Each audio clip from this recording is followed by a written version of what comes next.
We love this guy.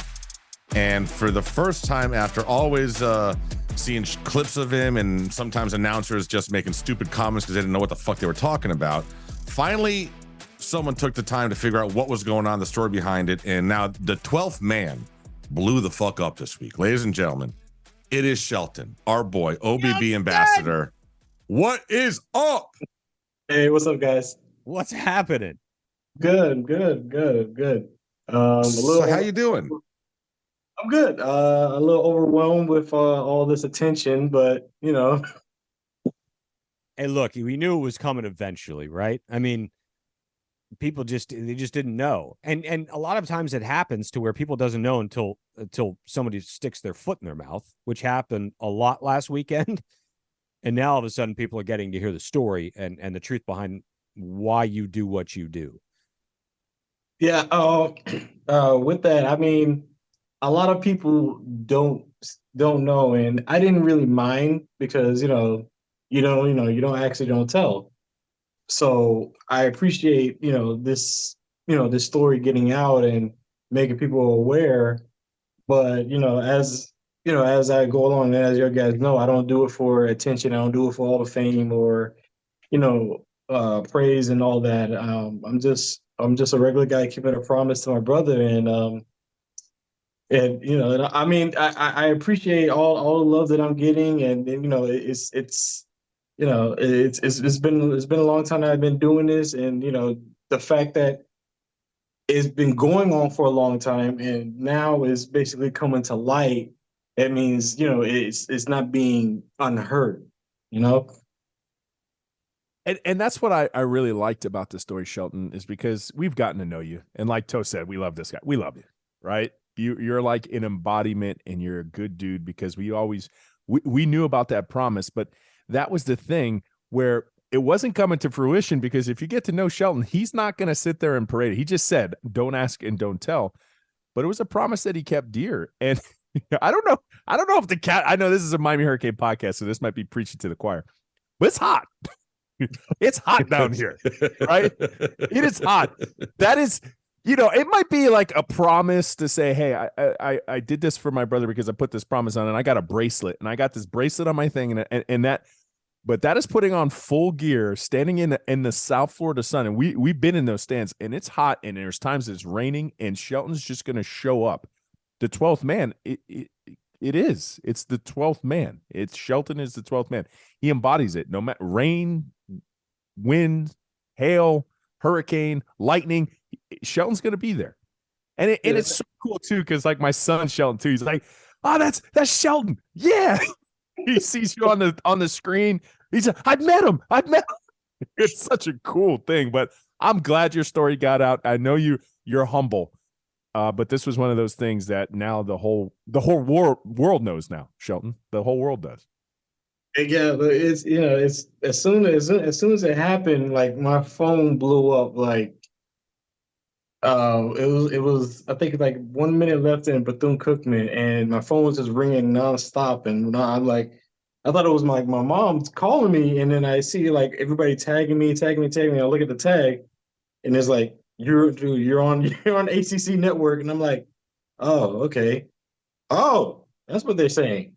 Okay, so it just snowballed into that, and then next thing you know, Donovan Campbell from WSVN came to my house on Saturday to interview me, and that was on Channel 7.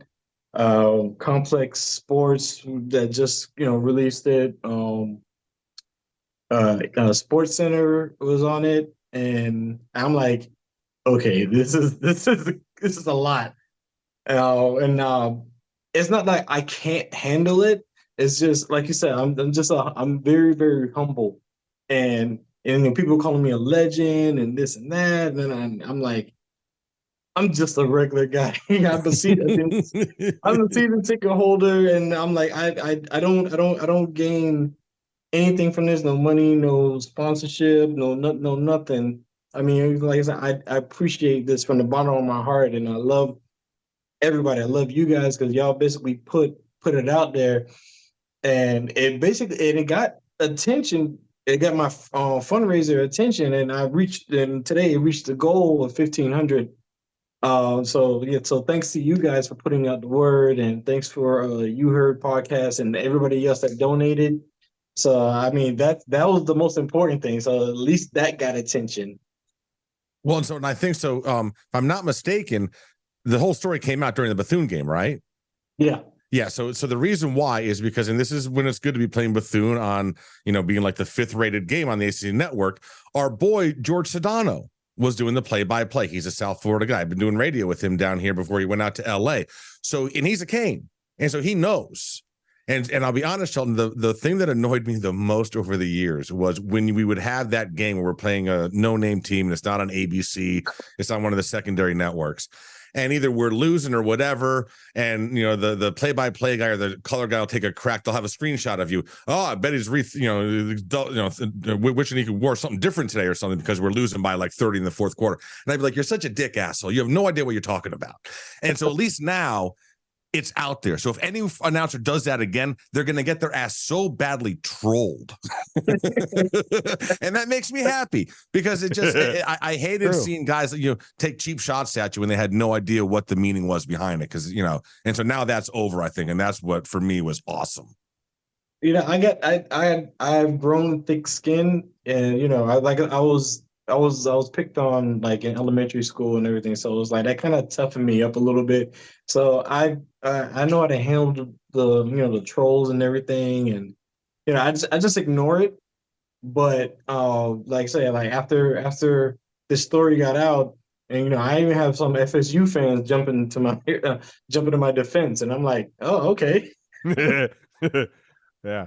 And you look, don't see that every day. that's where it goes, that you don't have to be so hardcore in your allegiance, right? And I think that it's important. I mean, this is humanity, and this story goes long and far above Shelton just wearing a uniform to the game. And you say, people calling you a legend, you're not a legend, but you have to look at it from Rose's son's eyes, right? Which is in that stadium when those kids or even adults get to see you.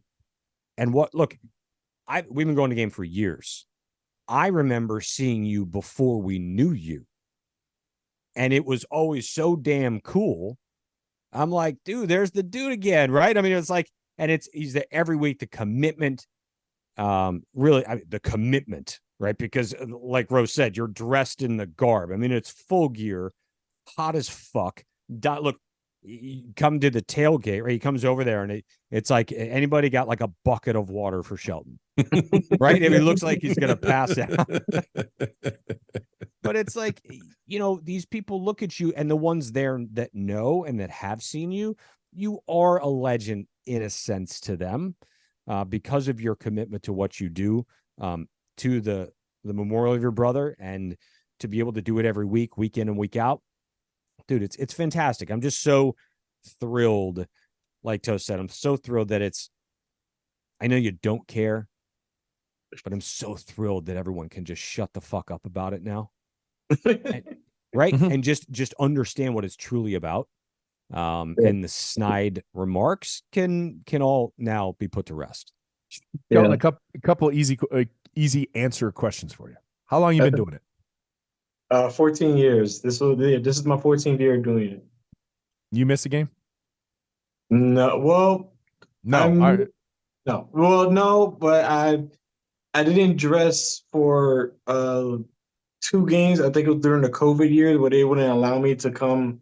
Okay, that answer doesn't count. That's not your fault. You didn't do it. Yeah. So all right. So no, the reason what I'm saying, how long you do it? 14 years. Have you ever missed a thing?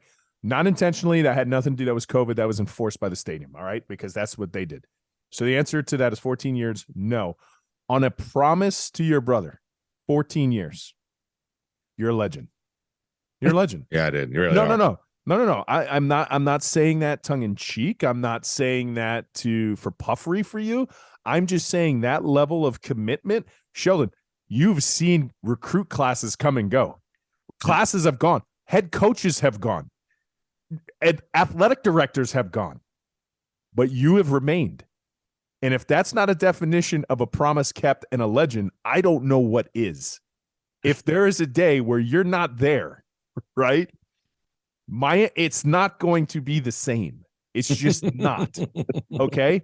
It is if Sebastian the mascot didn't show up. It is if the band of the hour didn't show up. It's if the guy with the big suit didn't show up. Scoop knows what I'm talking about. Nice jacket. Yep. It's as if the Miami head coach didn't show. If Shelton doesn't show up, it's just not the same. It's just not. Oh man, Right. that's an honor to hear that, because like I've been through it all. I mean, I remember I was one of the last people in the stands during the Clemson game, the 56-0, 58. I was Al the Golden's only one wake. in my section just standing there. I was sweating. I swear I sweat off like 3-4 pounds each weekend. That was my kid's first game, by the way. That's the first game I ever took them to. Oof, we weren't the last ones there. We weren't the last ones there, I promise. All right. So Shelton, let me ask you this. So you talking about being at that game, the 14 years.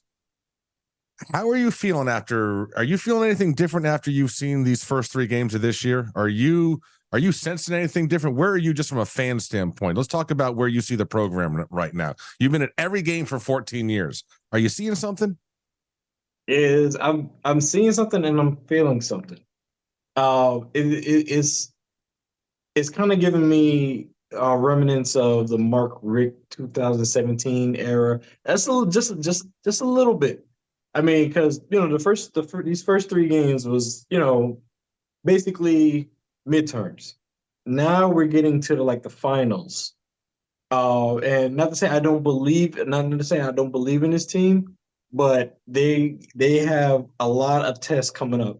I believe they can pull it off. I believe they can upset FSU. I believe they can upset Clemson, because Clemson this year is not looking that impressive. And FSU, the way they looked against BC, is wide open. So this season is definitely a positive to me. Where's your fiance? Oh, she's in Minnesota. She's answering all of his fan mail emails. I was gonna say, I was like, let's get her on the show. She's awesome. Yeah, what was her reaction to all this press the last 72, 96 hours, Shelton?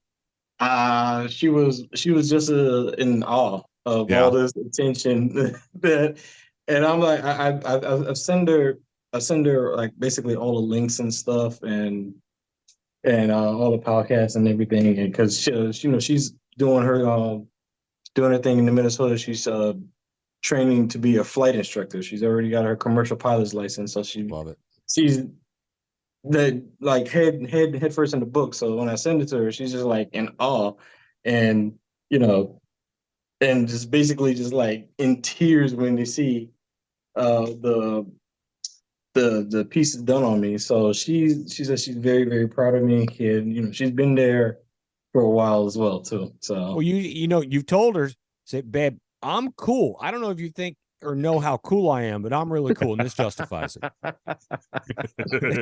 This gets you some brownie points, man. See? Very nice, man. All right, Shelton, bro, we're gonna let you go. Thank you very much for coming on. We really appreciate it. Get some rest. You got a week off here. You can just chill at home, and then we got to get ready, man. Then we have a bye, then Georgia Tech, right? Yeah, there's a bye, then Georgia Tech. Yeah. Yeah. So we got a couple weeks here, and then ramp it all up for, as you said, final exams are coming up. Yep. And I can't wait to see y'all guys. I can't wait to see everybody back at the stadium, and say go Canes. Go Canes, go Canes, bro. Thank you, man, for coming on. No problem, man. You're the best. Take care. Love you, bro. Bye-bye.